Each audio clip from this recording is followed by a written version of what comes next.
In 1985, Joseph Ratzinger made a prophecy about the future of the Church in the book The Ratzinger Report that seems like science fiction, but is happening exactly now.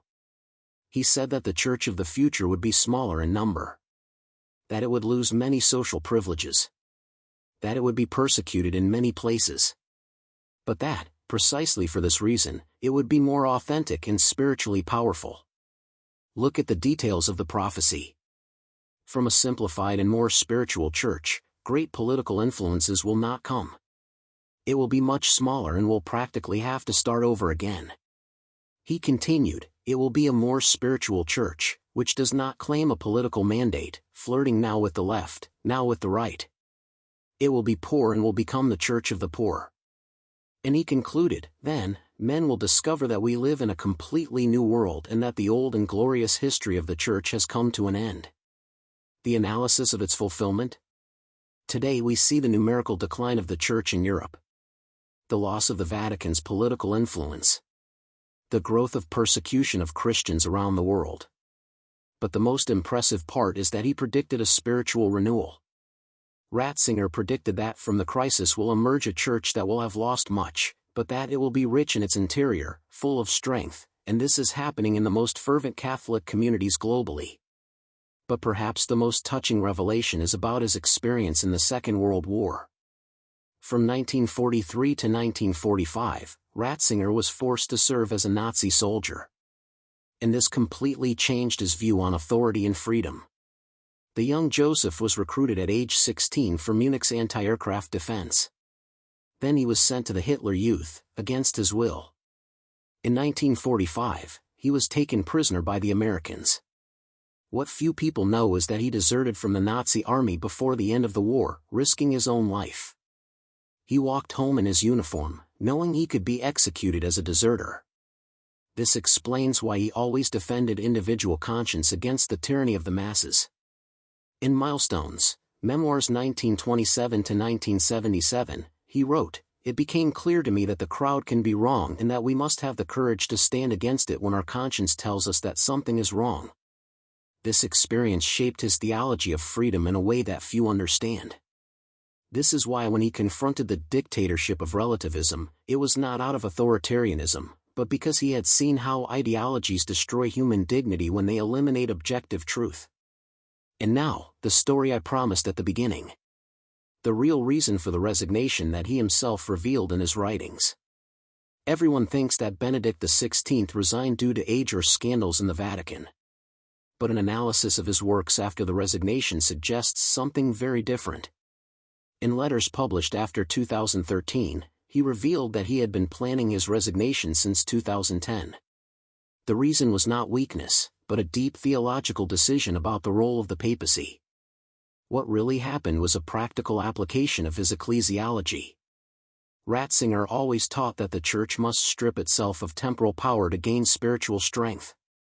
This explains why he reduced papal luxury during his pontificate and why he chose to withdraw into contemplative prayer. The letter he sent to the cardinals reveals, to govern the bark of St. Peter, vigor of both body and mind is necessary. But the deepest insight is that he saw the resignation as an act of Christian freedom, not of defeat.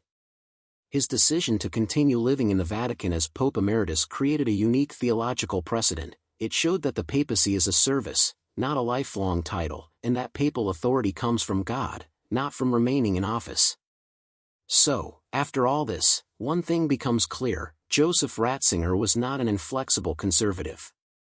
He was an intellectual revolutionary. A man who faced the most difficult questions of his time and came to conclusions that forever changed our understanding of faith. His ideas about doubt and faith, reason and religion, and the Church in modernity were not attempts to go back to the past. They were courageous proposals for the future based on the eternal truth of the gospel. And perhaps the most important lesson is that true Christian faith is not afraid of difficult questions. On the contrary, it grows through them. As he himself said, faith that does not face intelligence is not faith, but superstition. If this has changed your perspective on Pope Benedict XVI, leave a comment about which of these revelations impacted you the most. And if you know someone who still thinks that faith and reason are enemies, share this video. In the next videos, we will delve even deeper into the complete works of Joseph Ratzinger.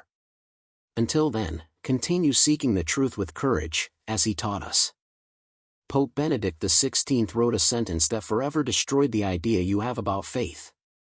And no, it wasn't about dogmas or traditions.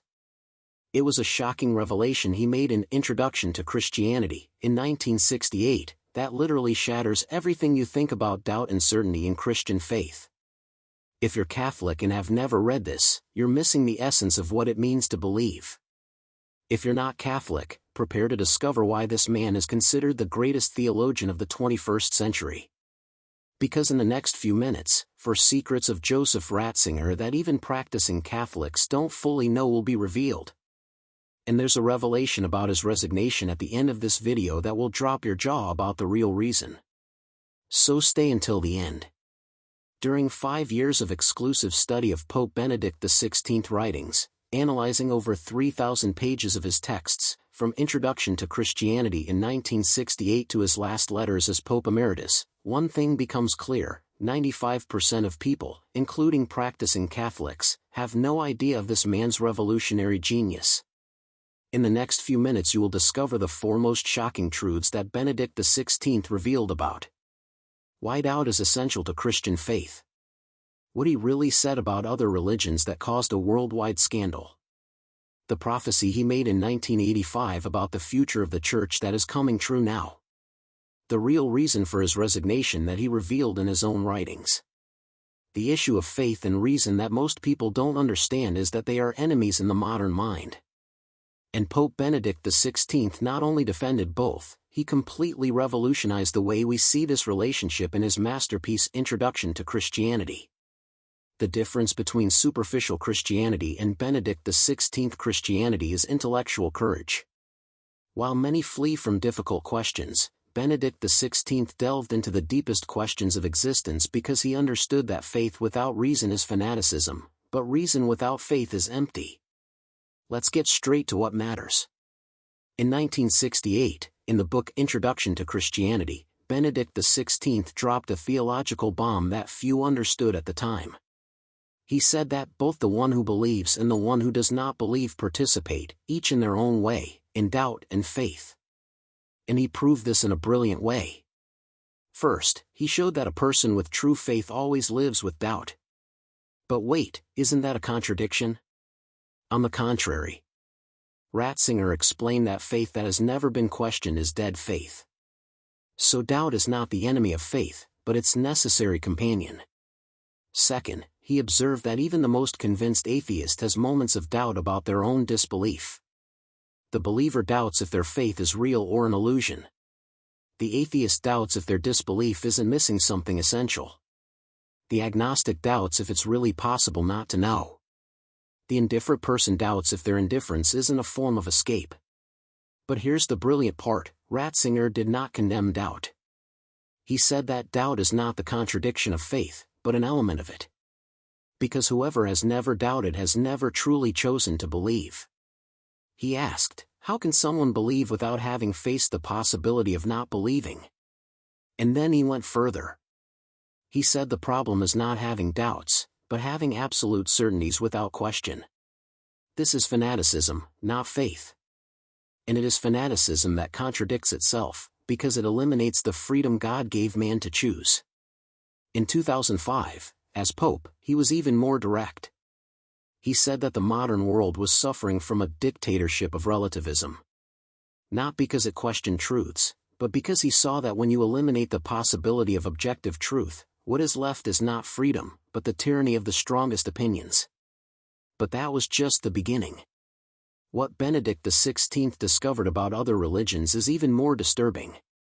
And the way he approached interreligious dialogue caused an earthquake in the Vatican. The media said he was intolerant. But when you analyze his works, you discover something completely different. Now prepare for the most controversial part. In September 2006, Pope Benedict XVI gave a speech at the University of Regensburg that caused worldwide protests. The media said he attacked Islam. But when you read the full speech in his previous writings, you discover something completely different. Ratzinger did not attack Islam. He made a profound analysis of faith and reason using a historical quote from the Byzantine Emperor Manuel II Palaiologos about violence in religion. And his conclusions are disturbing. He quoted the emperor as saying, "Show me also what Muhammad brought that was new, and there you will find only things evil and inhuman, such as his command to spread by the sword the faith he preached." The media stopped there. But Ratzinger used this controversial quote to make a much deeper point. He said that the problem is not a specific religion, but any form of religiosity that separates faith from reason. In true Christianity, he said, God is logos, divine reason. That's why Jesus does not need the sword. Truth imposes itself by its own force, not by violence. But he identified a problem: some religious currents were rejecting rational dialogue. In Islamic fundamentalism, through the rejection of Greek philosophy. In Western Christianity, through the abandonment of metaphysics. And here is the brilliant insight: Ratzinger said that when you separate faith from reason, you make any violence possible. Because when you cannot argue rationally, all that remains is to impose by force. The solution? He proposed dialogue based on common reason, but based on objective metaphysical principles, not just on cultural consensus. He said that we must broaden the horizons of reason because only then can we have true peace. 6 years later, he resigned from the papacy. Why? Because his goal was never to condemn other religions, but to save Western rationality itself from intellectual suicide.